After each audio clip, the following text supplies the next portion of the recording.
Halo guys, kali ini kita akan main-main dengan namanya ikan.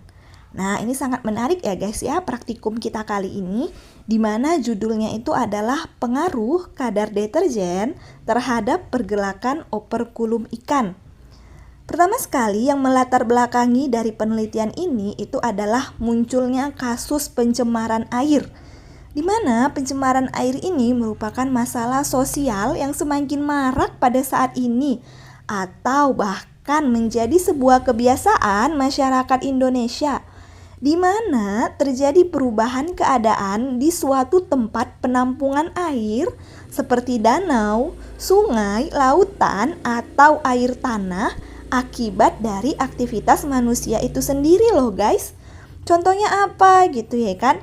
Nah, salah satunya yang menyebabkan tercemarnya air itu adalah limbah rumah tangga. Ayo, limbah rumah tangga ini berupa apa gitu ya kan?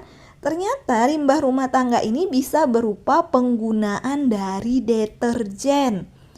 Wah, deterjen adalah pembersih sintesis yang terbuat dari bahan-bahan turunan minyak bumi yang terdiri dari bahan kimia yang dapat memberikan dampak negatif pada biota yang hidup di laut maupun di sungai.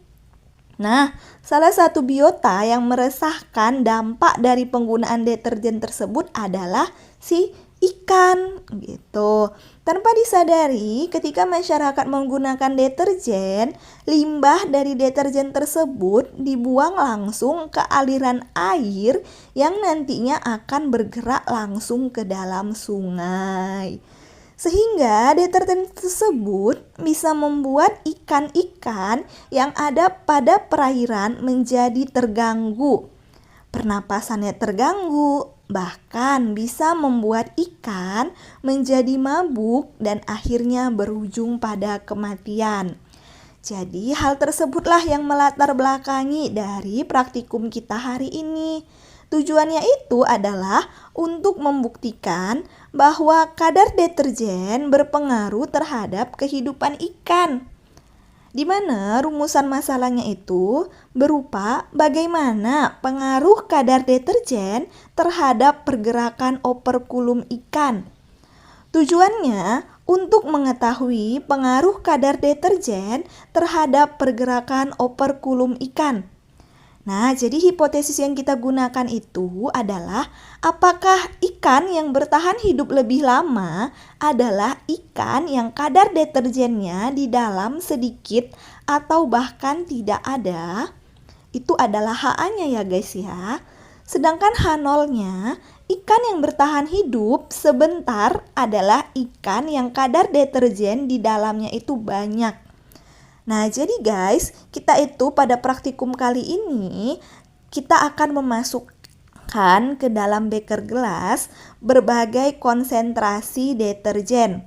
Misalnya ini kita ada gunakan deterjen, ada kita gunakan molto, ada kita gunakan super, ada kita gunakan ini pembersih lantai, ada kita gunakan yang namanya pencuci toilet gitu ya kan.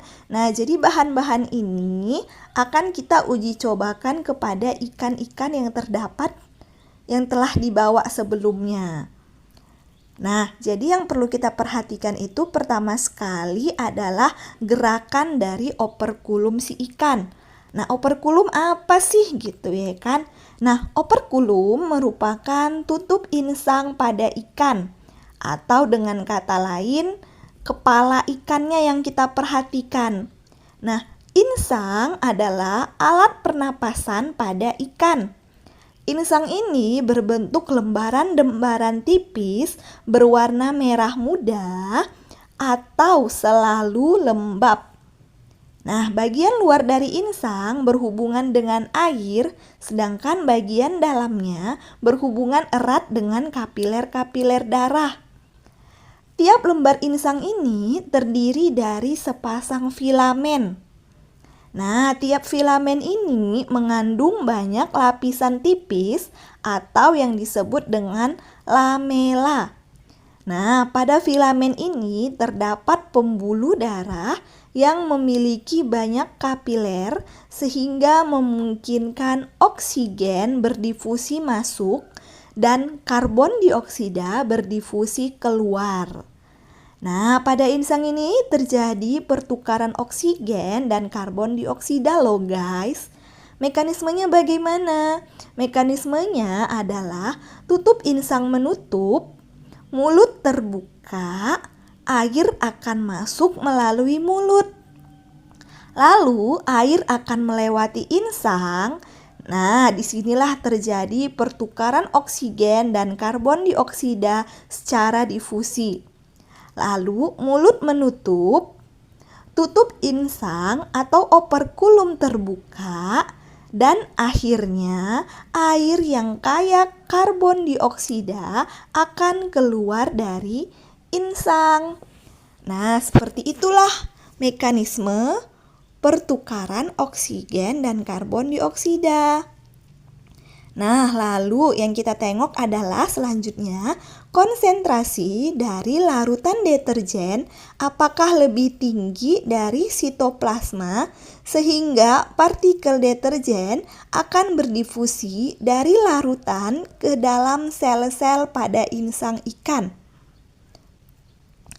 Larutan deterjen akan terus-menerus berdifusi ke sel-sel insang dan insang pun akhirnya membengkak.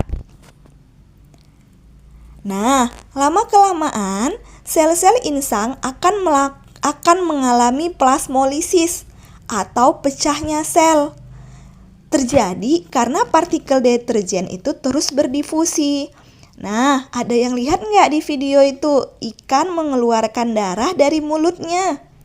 Itu adalah salah satu bentuk plasmolisis yang terjadi. Nah, karena selnya pecah, sitoplasma pun keluar, sehingga insang ikan terlihat mengeluarkan lendir. Nah, setelah sel-sel insang pecah, tentu saja ikan akan kehilangan organ untuk bernapas. Sehingga akhirnya ikan-ikan pada larutan deterjen akan lemas dan kemudian mati satu persatu. Ayo, siapa yang sudah berhasil menggunakan stopwatch-nya? Berapa lama atau berapa cepat ikan tersebut mengalami kematian? Ada yang bisa menjawab? Nah, ternyata cepat lambatnya insang ikan tersebut membengkak lalu mati itu dipengaruhi oleh konsentrasi dari deterjen yang kita gunakan pada air. Makanya pada percobaan ini pelan-pelan kita masukin 1 mili. Pelan-pelan pada percobaan selanjutnya jika ikan mampu bertahan dengan konsentrasi deterjen 1 mili, kita kembalikan masukkan dengan konsentrasi 3 mili. Berapa banyak operkulumnya harus kita catat, berapa lama detiknya. Kemudian kita lanjutkan lagi dengan memasukkan 5 mili, apakah ikan mampu bertahan. Selanjutnya kita masukkan dengan konsentrasi 7 mili. Dan di akhir kita akan masukkan dengan konsentrasi 10 mili. Bagaimana kemampuan ikan tersebut beradaptasi? Berapa banyak gerakan operkulum membuka dan menutup? Nah, tujuannya apa? Semakin tinggi konsentrasi deterjen pada air, maka semakin cepat juga ikan itu akan mati. Dengan catatan, semakin tinggi konsentrasi deterjen pada air, semakin cepat juga gerakan operkulum membuka dan menutup. Kemudian terjadilah plasmolisis dan ikan akan mengalami kematian. Jadi ini adalah contoh kecil dari penggunaan deterjen yang sering kita gunakan loh guys. Bayangkan ada berapa banyak organisme yang kita bunuh ya kan ketika kita menggunakan deterjen. Sehingga banyak sekarang tuh deterjen menggunakan deterjen yang ramah lingkungan. Dalam artian deterjen yang bahan bakunya itu berupa tumbuhan-tumbuhan yang bisa diuraikan ketika masuk ke dalam lingkungan perairan. Nah, oke guys, sekian video kita. Selanjutnya terima kasih.